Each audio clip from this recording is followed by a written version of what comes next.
ปิดเจ้าอันนี้นอกเพราะว่าอาสาของข้ามันเป็นศักดิ์ศรีของข้าจอมหนอกูบอกไหนเพราะข้าสู้กองเพราะว่ามันเปลี่ยนมาในข้าหู้กับเบลเขาว่าถ้าต่างเกสู้พระปิดเจ้ามันติดเปลี่ยนมาพระปิดเจ้าติเฮ็ดปันคนตากข้าวันหนึ่งข้าวันเจ้าไหนเนาะเมื่อวันตั้งอ่ะข้ามีทุกข้าน่ะครับทุกข้าน่ะนะเมื่อวันนั้นยังอุบกันดังปีอิงเขาอยู่ว่าอัมบีพลายหู้ลองเพราะว่าอาสาของข้าแต่เมื่อวันตั้งข้าเป็นข้าทุกข้ามาจังหือเนาะบางคนเราว่าครูสุนัยเกี่ยวนะเนาะครูสุนัยมีเงินอยู่ครูสุนัยโกโซกรรมดีนะเนาะบางก็ว่าจังไหนเนาะคุยกันอย่างค่ะเมื่อวันตั้งค่ะก็ยังตุกข้ามาเหมือนกับเขาออกเนาะเมื่อใครอยู่ที่เมืองมันค่ะนะค่ะตุกข้าน่ะเพราะว่าอาสาของข้าเมื่อนั่นเนาะคุยกับคำเป็ดเปียพระเป็นเจ้าคำป่วยเปียพระเป็นเจ้าก็เพื่อข้าหู้ว่าพระเป็นเจ้าในหักขาพระเป็นเจ้าติเมหันก่อนปากขาหู้เนาะมือนั่นเนาะมือไหวเสค่ะผัดยันกันบ้างถูเก่านั่นเนาะค่ะตุกข้าน่ะเมื่อนั่นเองค่ะลูกค่ะตะโกนเรียกอยู่คำพูดค่ะในเหตุการณ์นี้หาเลี้ยงลูกค่ะเนาะค่ะในเหตุการณ์นี้หาเลี้ยงลูกค่ะลูกอ่อนก็สองก็ยังเรียกอยู่นะมือนั่นนะแล้วก็สิ่งที่คำค่ะได้เป็นตีสุดในเป็นอย่างค่ะเป็นผ่านหานาเฮินขอบโค้คำค่ะไรตีสุดคำค่ะไรเป็นตีสุดผ่านหานาเฮินขอบโค้ไหนก็เพราะว่าเมื่อวันตั้งโปเฮาเลยนั่นไม่เฮาโปเฮาในมันมีเมน้ำเนาะมือเมื่อน้ำอะไรเฮาในเหมือนแบบเฮาอะไรหักตั้งหักของปอเฮาเต้เฮาโกปอเฮาน่ะเฮายำกวาดปอเฮาหิปอกนะจึงเบิ้ลเรียกตัวใหญ่เฮายำกวาดหิปอกปอเฮาไหนเฮายำยิบมือปอเฮาหิปอกเฮาโกปอเฮาก็เพื่อปอเฮาเลยมันมีน้ำมันกำมันกวาดตีกวาดตั้งกวาดตีกวาดตั้งเฮารู้สึกแบบว่าปอเฮาเลยห่างเฮาเฮารู้สึกแบบว่าปอเฮาเลยปอคนใจเฮาหนอแล้วสมองของข้าวุ่นว่าโป้เก่าแต่งงานเก่าเต็มแต่งงานจอมโกนตีหยุ่มมาพระเป็นเจ้าข้าวุ่นจะไหนตาเสเนาะข้าวุ่นจะไหนตาเสเนาะคุยกันว่าเนาะวันหนึ่งข้าก็แต่งงานจอมปีปอลูอ่านในเนาะมันก็เหมือนตั้งนั่นใจก้นหยุ่มมาแต่ตั้งหลังมามันก็ไม่หยุ่มมาเนาะเขาก็เห็นแกงหลีกจอมกาดเนาะเขาก็พบกันกันดีนานเนาะข้างในมันก็ให้การพระเป็นเจ้าเขาก็ให้การพระเป็นเจ้าอันนี้มันแม่นะว่าอันนี้เด็กแต่ว่ามันก็เหตุการณ์พระเป็นเจ้าเขาก็เหตุการณ์พระเป็นเจ้าเปลี่ยนที่พระเป็นเจ้าเลือกปันเก่าเต้เนี่ยที่มันขัดเลือกก็เหลียวไว้ขกว่าจอมก็มุ่นของข้าเนาะขัดเลือกก็เหลียวเขาวุ่นว่าอันนี้มันเจ้าเย่าเขาวุ่นจังไหนคุยกันมันใจค่ะพี่น้องค่ะเนาะตั้งกำเดินมาเนาะขัดทุกข้าน่ะเมื่อทุกข้าในข้าก็อยู่นเวียงไหลตีเนาะเมื่อก็อยู่เมื่ออยู่จอมปอเจ้าเมเจ้าในค่ะนะเขาในอะไรกินกันได้เองเว้ยนะอะไรกินกันได้เองเว้ยปอทำงานก็ปอเอาแถมลายวะเขาในหูอีดก้อยหูอีดอะไรกินนึงก็กันในเนาะอีมันก็กันหน้าเนาะเมื่อนั้นลูกค้าก็เรียกในซ้ำกินนมข้าก็ต้องไม่เข้าน่ะแม่ลูกอ่อนไม่กำต้องไม่เข้าจะแน่ไม่ทำเลยกินค่ะเนาะเพื่อเขาก็อ้วนทวนอยู่จ้อเนาะปอลูกอ่อนเนาะเพื่อมีวันหนึ่งเนาะเมื่อว่ามันกับเหตุการณ์เขาก็ออกเงินเดือนเนาะเงินเดือนออกมาเนาะมันซื้อมาไก่เป็นตูนะซื้อมาไก่เป็นตูเฮียก็มันเอาเบอร์ที่เฮิร์นโปรแม่เฮียก็เมื่อกินกันที่เฮิร์นโปรแม่นั่นน่ะเนาะกินไก่เป็นตูนะเฮียก็กำไหนเมเจ้าห้ามเฉามาปั่นเขาเมลูกเลยว่ะเฉามาปั่นลูกมันหลายๆลูกมันน่ะเลิศน่ะเขาฉีกกินหมดลูกมันเนี่ยเขาเฉามาปั่นเขากอบเสื้อไหนพี่น้องค่ะเมื่อคำนั้นเขาเชียนสวนเรื่องโผเมขอบโคสงสัยค่ะเมอันวันในเขาหลุดเลยหมอห้าสงสัยค่ะโผอันวันในก็เขาหลุดเลยหมอห้าโปเมก็เขาหลุดเลยหมอทองอยู่กุ้ยก็หักโปเมเลยสิหักลูกเมมไรค่ะอันนั้นมันแนมค่ะลูกเมของเขาพระเป็นเจ้ากป่านเขาก็หลุดหักโปเมเขาก็หลุดหักตีมันเลยตีมันสงสัยเมื่อนั้นเขาก็นั่งเป้าผูพาเฮ้ห้องไปได้กินข้าวเขาไม่รู้ว่าไปได้กินข้าวนางเป้ามันเนี่ยเผื่อมันเมื่อมาไล่แมวใส่มาปันตาซูเนาะเผื่อข้ามาแก่ตัวน่ะลูกค้าก็กันโจ้เห็นแม่เขาเดี๋ยวเลยกินเนื้อไก่อะไรเนี่ยกันโจ้เห็นเป้าไว้เผื่อมาใส่ด้วยอย่างค่ะกันลูกไก่หลายๆแม่นี่ลูกมันหลายๆเนาะก็มีลูกค้าวาเนาะเมื่อนั้นคัตเตอร์ใจนะค่ะ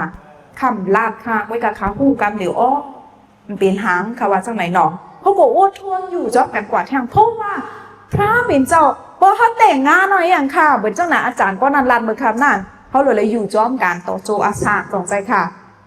ก็เปิดจังไหนค่ะก็อดทนค่ะสู้ต้องเขาก็เปิดค่ะโกนาเฮิร์ตของโคค่ะอะไรแต่งใหญ่โกเขาเลยผัดกันโกเขาเลยเปียกกันหน่อค่ะรู้ว่าหน่อกวยกากำมือซูดพี่น้องค่ะค่ะสู้ต้องน้ำหนักค่ะสู้ต้องห้องให้มื้อนั่นถูค่ะก็แต่จะเรียกไล่เนาะ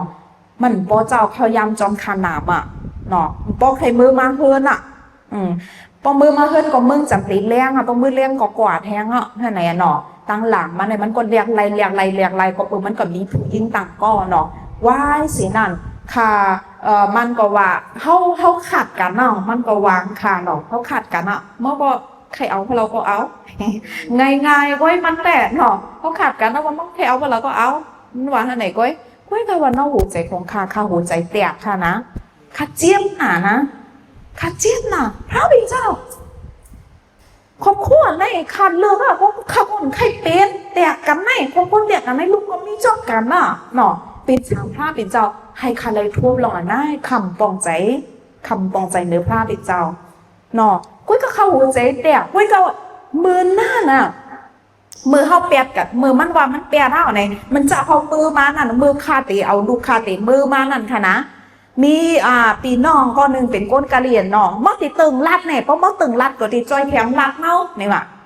มอตึงรัดเนี่ยคำใครเฮียคาเนาะก็คาตึงรัดมันก็มีอคิวอย่างเพราะว่าเปิ้นห้าเขาเขย่าแลปล่อยของกว่าแลเป็นช้างค่ะว่าจังไหนเนาะก็แปลว่าปีปอแม่ไผ่เขาก็คำไรหู้จักพระเป็นเจ้าคำอยู่มาพระเป็นเจ้าเนาะเมื่อนั่นค่ะห้องไฮอย่างค่ะพระเป็นเจ้าค่ะข้ามค่ะเลยเป็นตีสุ่นในเปลี่ยนเรื่องนาเฮิร์นขอบโค้งแตกอันใจค่ะฮะเป็นช่างเมื่อเดียวในพระเป็นเจ้าให้ขาโทษเนาะเป็นช่างพระเป็นเจ้าให้ขาไรโทษเป็นช่างพระเป็นเจ้าให้ขาไรนานเรียกเมื่อเดียวไหนเป็นช่างพระเป็นเจ้าให้ขาเลยเจี๊ยบเลยเสียบจังไหนคำปองใจเขาว่าจังไหนเนาะเมื่อนานค่ะนะคุยกับว่าเบอร์ไว้สิค่ะเอาลูกค้าเบอร์คาเตมือนั่นนะปอลูอ่อนลาดว่าลูอ่อนในปอวันเลี้ยงอะไรก็เลี้ยงป้อเลี้ยงอะไรก็ปล่อยดีพวกลูอ่อนถักปอแม่เพราะว่าเนาะคาลาดกำเหลียวก้อยคาไว้อย่างลูอ่อนในเป็นลูอ่อนในท่าเป็นสังปากเขาข้ามีปุนพรก่อนตาเตรุมลาลูกค่ะมือนั่นค่ะมีเงินเหตุยาหนาปีนอคุณค่ะน้องหัวใจของค่ะตั้งอยู่มัดอันดีลูกกระดิผ้าเป็นเจ้าไหนมาลูกมาชมสุ่มคาเสียวก็ที่อะไรขลัดนะเมาตัวอะไรลูกต่อในเต็มไรนาเล็บเขาว่าจังไหนเมื่อนั้นคำมีเงินเจ็บเปี้ยของมีคนตาเต็มมือหาแมวไว้ก็คำมีเงินเนาะขลัดมันอ่ะในกำเดี๋ยวคนมาเป่าตัวอะไรลูกเก่าในเต็มไรนาเล็บเขาว่าไหนอ่ะพระเป็นเจ้าติดลุ่มล้าเขาพระเป็นเจ้าติดเลี้ยงดูเขาขลัดมันจังไหนก็ให้เนาะไว้เสียนันคาก็มือมาเอาลูกขามือมาเนาะอะไรอย่างค่ะขอกรปรอแพทย์ขอกรตีเขาขลาดในคณะพี่น้องค่ะเมื่อหนังเปียดไหลค่ะนะเมื่อเขาเป็นลูกลับพาเป็นเจ้าอันไหนขอกรตีเขาหลัดในมันหนังเปลี่ยนมาเมื่อเหลียวมันหนังเปลี่ยนมากกว่าผู้เบอร์คือกุ้ยกามันเปลี่ยนมาวันหนึ่งมันเปลี่ยนมาแน่นอนเปลี่ยนมาวันไหนมีค่ะครบซึ่งไหนค่ะตั้งหลังมาเนี่ยไว้เสียหน้าหนักค่ะมาอ่านสมัยแกมเด็กพระเป็นเจ้าตีอิงเปิงนะว่าในนี้พระเป็นเจ้าชื่อเดียวไว้เหมือนนั่นปีน้องก่อมนี่ตีอิงเปิงค่ะนี่พลายหักค่ะนี่พลายคลายลุ่มลาค่ะนี่พลายคลายซอยแถมค่ะเนาะคำเมื่ออยู่จอบแมวคันนั้นเรียกหนาเหมือนน่ะก็ในกว่าเนาะกับเปว่าเขามีครอบครัวนั่นเรียกน่ะคุยกับตีไข่อิงเปิงในนี่พลายไว้ละนี่พระเป็นเจ้าชื่ออยู่ป้าเหลียวไว้ก่อนตาเพราะว่าอาสาของข้าในนี่พลายอะวะเนาะพอเขาก็มีแมวก็เหลียวเนาะมือหน้าน่ะพี่น้องเขาค่ะท่านอ่านสมัยย้ำดีเนาะขับปืดพระเป็นเจ้าวันเงินในเจ้าคันรับเนค่ะเนาะเพราะว่าสาของค่ะพระเป็นเจ้าใครเฮ็ดอีสานพระเป็นเจ้าแต่วันสุ่มวันเนตั้งค่ะจังหือค่ะแต่เลยกว่าตั้งไหลค่ะแต่เลยเฮ็ดอีสานวันนั้นเนาะเนาะแก้มเฮชายาคอย40ก่อนอันมันลันลอยยังก็อันดีบุงบ้องเท่าราพาติเปลี่ยนเหมือนเจ้านันโลกคำหลอกแต่มีอินแฮมตีอันใหม่แต่บีบคำป้วนกว่าอะไรทันหาโลมจะนั่นถ้าเป็นเจ้าลัดคาเริ่มเขาก้อนอันไหนเขาก็พาเป็นเจ้าค่ะคำมูมองจากเขาค่ะเขาหู้ค่ะจากเขาค่ะแม่แฮมดีปนตาค่ะเขาหู้ค่ะพาเป็นเจ้าแม่แฮมปนตาลูกค่ะจ้อแน่นอนไว้เสียนันค่ะย้อมหับกูว่านค่ะย้อมหับ ขยุ่มเขาออกพระเป็นเจ้าติปันตั้งดีมังกรค่ะเขาว่าจังไหนเนาะก็กะอำไปเปลี่ยนมากค่ะมันใจแบบปุ๊บปั้งมาเร็วค่ะก็กะขยอมห้ามไว้วันหนึ่งเนี่ยค่ะขามากติเมืองไทยแน่ค่ะก็มาร่วมยากับน้ำปีทูเลอร์คำมูคำพูดติเลยมาทุกยามาขมยำม้วนติได้แต่งงานชักกองหนึ่งตีเอาเทียนในหมู่บ้วนนะคะฮาร์ดบ้วนนะคะกวนใจอย่างว่าในหมู่บ้วนนะคะเขาวุ่นประดับลูกค้าก้อยหนอคำมาหาเงินรายการหูส่งเมื่อบันแมวส่งเมื่อบันลูกค้ากูเหลินไล่หนึ่งเหลิน6,000ค่ะส่งเมื่อมดตาค้าในเมียงค่ะคำเจ้าอย่างค่ะเซอร์โพสเลยค่ะใส่ดูเป็นปานคาก้อยเป็นปานหนึ่งค่ะอันเก่าๆจะนานก้อยคำนี้เงินตาได้ซื้อก้อยกะว่าคาต่างเกจูพาเป็นเจ้าค่ะอ๋อเมื่อนั่นค่ะย้อมหักค่ะอ๋อพระเป็นเจ้าค่ะหู้ค่ะอ๋อจากเขาค่ะไม่แฮนดีบนตาค่ะขลาดเจ้าไหนก้อยลาดเจ้าไหนหนำมากำหนึ่งกำในยังค่ะพระเป็นเจ้าปานให้คำอะไรคมทบกันนางปีเหล่าคำข้ามูเมื่อนั่นข้าก็ไรหังเคยอ่ะข้าอยู่เจ้าไหนก็ดีโหมาโหยาวเหตุการณ์ตั้งวันสักครู่ก็ลีก็ไรเนื้ออันเก่าๆโยไรหังเคยอย่างเห็นเลี้ยวคำหัวมันมาเกี่ยวขาจังเหรอมันมีคนหนาวนะแล้วมือไทยได้มีคนหังหลีหนาวนะมีเสาเพราะว่ามันขลายเนี่ยมันเลิกเสาก็ไล่เสาอ่อนๆก็ไล่เสาหน่อก็ใหญ่ก็ไล่ก็ว่าห่างกูก็เป็นเกี่ยวพลังนะพี่น้องใต้ก็เกี่ยวพลังคนไทยก็เกี่ยวพลังก็เพื่อพลังมีเงินเนาะสมองอะไรเขาวนจังไหนพลังมีเงินหน่อข้ามเพราะว่ามันเกี่ยวขาข้ามโหมือนั่งมือไหวเสียเขาห้ามพูดจักกันเนาะไหนคุยกับมันนัดว่าพระเป็นเจ้าตื้อต่อยมันเนาะหัวใจของมันก็เพราะว่ามันสู้ต้องเลิงเบ้ถึงไหนย่างเราจงใจค่ะพระเป็นเจ้าตื้อต่อยเนาะหัวใจของมันว่ามือมันมาฮุบทบขาไหนมันพูดสึกว่ามันมานะเนาะเจ้ามันไหนมันพูดสึกเนี่ยมันพูดถึงกะทีเนาะเจ้ามันก็ถามพระเป็นเจ้าอะพระเป็นเจ้าค่ะผู้ยิ่งก็นายจ่องมันเจ้าผู้ยิ่งที่พระเป็นเจ้าไม่แฮมตอนตาคาห้ามันว่าจังไหนในวันนะวันเสียเขามาหูจักกันหน่อยอย่างค่ะเขามาหูจักกันเราบอกข้าวว่ากูไม่รู้นะเพราะว่าอาสาของข้าในเป็นของพระเป็นเจ้าผู้ดีที่สุดคนแต่เพราะว่าอาสาข้าวันต่างเมื่อนานในพระเป็นเจ้าผู้ดีที่สุดเพราะฉะนั้นเขาอาบว่ากันนะมือพระเป็นเจ้าวัวเพราะว่าอาสาของข้าในสั่งว่าข้าจะเลยแต่งงานเชื่อมไหนก็ให้เลยเป็นก้นอันที่ห้าพระเป็นเจ้าให้เลยเป็นก้นอันที่พระเป็นเจ้าเลือกเก็บปัดค่ะขลาดจังไหนก้อยหนอเบอร์ปีเหล่าครับมาย้อนขอตอบค่ะพลังในบรรดาซื่อๆนอกบรรดากดงอนะจงใครเป็นก็หักเขามันหวังค่ะข้าก็พูดเดี๋ยวลาจะเหรอมันก็มาถามจงสู่ใครเป็นก็หักเขาข้าก็ว่าก็ข้าตัวไผ่โกนไว้ข้าก็ตุกข้ารู้ใช่ฮะเพราะว่าข้าหาเงินมันก้อยใครเป็นใครเป็นคติวามใช่ค่ะกุ้ยกะคำไรหันเงินขาผู้พาเป็นเจ้าแม่แฮมก่อนมาคาไรโพอันว่าเนี่ยโพมีจะไปเลยกินข้าวใจหนอโพมีก็เข้าหาไรค่ะคำมีหัวใจแข็งเจ้าไหนนะคำมีหัวใจแข็งเจ้าไหนก็พูดเจ้าไหนมีคนใจหนำหน้าเปลี่ยนมันลัดมาเอาเมห้างว่าเมห้างเป็นมันลัดหนำหน้าคำสวดใจค่ะก็แปลว่าคอมมีในสมองของค่ะขาวุ่นว่าคามีกาขานขาเป็นไม่ห้างก็คามีกาขาน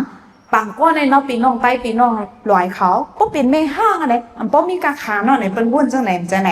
เอาโพก็ยังก็เปียกใจค่ะน้องสมองของค่ะก็มือคาหุ้มจังพาเป็นเจ้าคามีกาขานออกคาไม่ห้างก็ไม่ห้างก็คามีกาขานออกเป็นน้ำพาเป็นเจ้าไหนกุ้นที่เหตุการณ์ในเขาเหตุการณ์จ้อมกันนั้นเขากูค่ะนะเขานับถือค่ะนะเขากินเหล้ากินเบียร์กันห้องค่ะกินคำกินก็เพราะว่าเขาให้กันในร้านหมูกระทะนะคำกินข้าเป็นขี้ยานอข้าเป็นขยุมมัดพระเป็นเจ้าข้าว่าเจ้าไหนนอข้าก็เฮ็ดเบิร์นเขาก็นับถือข้าอยู่ก็ตั้งเกจูพระเป็นเจ้าเขาพี่น้องเขาค่ะมือมันมาย้อนโคตรออกค่ะในคำแล้วว่าโอ้ข้าอะไรเปลี่ยนโลกแคบนะในเปลี่ยนก็ขับพลังในคำว่าเจ้าไหนขนาดเจ้าหรือค่ะข้อตอบนี่ก็ดีพระเป็นเจ้าปีเหล่าค้ามเขาว่าเจ้าไหนนอขอตอบอันในมันมีจีค่ะค่ะว่าจังไหนก็เปว่าขยำเลิกพิษมาเย้า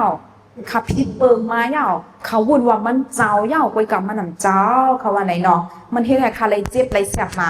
คอตอบตีพระเป็นเจ้ามีกติพระเป็นเจ้าไว้เขาสุดลองจำการเขาว่าจังไหนเนาะมื้อนั่นเขาพวกกัดมื้อไหลเขาก็กินกาแฟเนาะเขาพวกกัน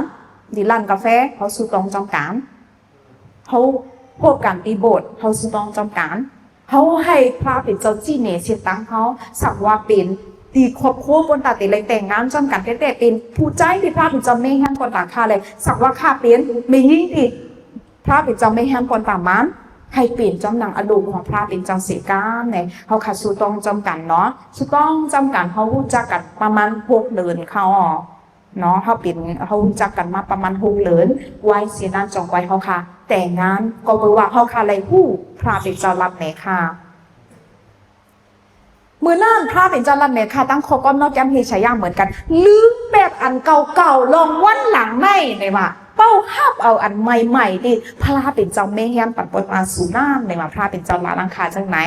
พระเป็นเจ้าให้คันลืมแบบตั้งหลังอ่ะเตียนคายำถัดมาจังนั่นอ่ะที่ใครเลยเจ็บเลยแสบมาจังนั่นยกก็เป้าหับเอาอันใหม่ว่ะที่พระเป็นเจ้าเมแฮมปนปากค้าไหนค่ะว่าเนาะมือนั่นค่ะก็ว่าแน่นอนเนาะกับไหนเขาเลยยินเสียงพระเป็นเจ้าว่าเขาก็ติดแต่งงานในตกลงว่าติดแต่งงานกันเขาก็ติดแต่งงานจอมกันนั่นขนาดนะก็ต่อถึงวันเดือนอยู่ในขนมไว้สิเขาแต่งงานจอมกันเย่าเลยเป็นตั้งดีมังกรเนาการพัดเจ้าน้ำหนาดอกเขาเลยกว่าเลยตีกว่าสู้ต้องถือปีนอกกว่าเลยตีกว่าประกาศเรื่องพระเป็นเจ้าดอกกว่าเลยตีกว่าสู้ต้องถือปีนองต่างก็ดอกโตถึงย้ำมืออยู่ในขาออปีละครเขาค่ะก็สู้ไหนค่ะมือขย้อมภาพว่าพระเป็นเจ้าเต็มเมฆเหมือนคนตาคันว่าไงขำมีเงินเห็นยากค่ะมือเลี้ยวเรื่องดูหวานก็ทำไรไม่ใจค่ะดูเขาก็ไรเฮียนหลีเนาะเขาค่ะกูเจอกลุ่มเยอะในมีหลีในก็เปิดหางค่ะอ่ำเจ้าก็เปิดไรผูพลังเว้ยมั่นใจค่ะพูดตีไรผูพลังย่อก็เพราะว่าจะปั่นตู้ข้านั่นก็มีตั้งน้ำค่ะนะอันในปีก็เปิดพลังค่ะเท่าราพราโปเจ้าพลาตีอันหาเขาค่ะพลาตีอันอาศักดิที่อันเฮ็ดเอาค่ะโว้ยในค่ะเนาะในก็ไล่คำสักเสปัดไปน้องเขาเนาะที่เต้มันสักเสค่ะในยาวหนักก้อนทองอะไรค่ะตุ๊กข้าหนามเลยในกว่าเนาะตุ๊กข้าหนามเลยในกว่าตั้งตุ๊กข้าในกองซึ่งในเมื่อเขาอุดวันน้องปีอิงเขาปีอิงว่าเลยโอ้อย่าว่าคุ้มยำตุ๊กข้านะมันวางค่ะค่ะก็ไว้ตุ๊กข้าออกก่อนไหนเขาต่างกินสุภาพเป็นเจ้าเอาไปน้องเขาค่ะสิ่งดีเขาเฮ็ดอันเป็นไรพระเป็นจังเฮ็ดเป็นได้สิ่งที่เขาอ่ำตั้งหนึ่งไรพระเป็นจังตั้งหนึ่งไรเนี่ยเขาขายยอมห้ามกูวันเราภาวะศักดิ์ของเขายอมห้ามแหละยอมห้ามไถ่น้ำพระเป็นเจ้าวันหนึ่งเนาะเขาตัดติตั้งขัดสิริในห้องเปลี่ยนไรกล้วยกับเจ้าเขาเฮ็ดเปลี่ยนไรจะเขาตั้งขัดไรเนาะวันหนึ่งค่ะติตั้งขัดไรเนี่ยเขายุ่งยากไว้จังไหนค่ะแหละเนาะพระเป็นเจ้าที่เฮ็ดปาดคอป้อมือว่าตัดขัดลายเนี่ยมันหู้โตกว่าเนาะอ่ะถือหู้โตมากกว่าตัดขัดลายอันนี้พลาเฮ็ดปัดข้ามันนำใจกว่าเปิงเขาพลาเฮ็ดปัดเขาหนูเลยอิงเปิงพลาไว้ค่ะบอกเขาคัดเจออิงเปิงตูจากการในคัดเจอได้เลย1 วันเนี่ย2 วันเนี่ยก็นานกว่า3 วันมาเนี่ยลาว่า3 วัน4 วันมาเนี่ยเพราะเขาอิงเปิงตูเจ้าเก่าไว้สงสัยค่ะเขาอิงเปิงพระเป็นเจ้าพี่น้องต่างพ่อก็เหมือนกันค่ะเขาพี่น้องกูก็เขามีตั้งหยับเหมือนกันค่ะกูก็ในหยับเหมือนกันค่ะเขาข้าก็หยับเหมือนกันค่ะเมื่อเขาข้าหาตีดินนั่นก็เหมือนกันนะเขาผู้ก็หาตีดินก็เลยหาใน2 ก็ผมไม่ในกว่าตั้งวันในเหลียดไม้ในขี่รถเครื่องให้กว่าหาปันในโป๊จอดโป๊แจกตั้งฐานในเนาะหาตั้งแถวจะไหนค่ะนะตั้งวันหามทุก1 แคนหา1 แคนเฮ้อ1 แคนหา1 แคนเฮ้อว่าได้แต่เจ้าโตกะอาหารกะหือก็หามเจอตีลินบนดาวห้าหรือเจ้าเนี่ยเขาดีกว่าตีอันหาเจอก็เป็นห้องเล็กไว้เนาะก้อยกะว่าเขามาสุกองจำการตีเขาเฮ็ดอันเป็นลายพระเป็นจะเฮ็ดเป็นลายเนี่ยเนาะอยู่ๆก็เขาก็มาเจอตีกันไหนแน่เนาะตีกันไหนในที่เด้มันกายเขาแน่กันไหนแน่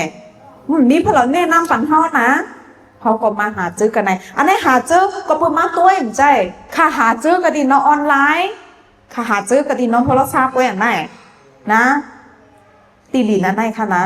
ถ้าเป็นเจ้าเฮ็ดปันเท่าค่ะในง่ายๆก้อย มือเขาคัดใส่ให้ก็เหลียวในมันหยาบนะเนาะกอบเจอไหนวันเมื่อไหนเนาะเขาคัดปีน้องกูก็เนาะเขาขายอิงเปิงอาโกกะดีนาพลาไปเจ้าตั้งก็เปิดพลาเป็นเจ้าเป็นตีมองเฮาเป็นตีอิงเปิงเฮาเนาะกับไหนเขาค่ะกูก็เขาได้ยอมย้อนหนึ่งเพ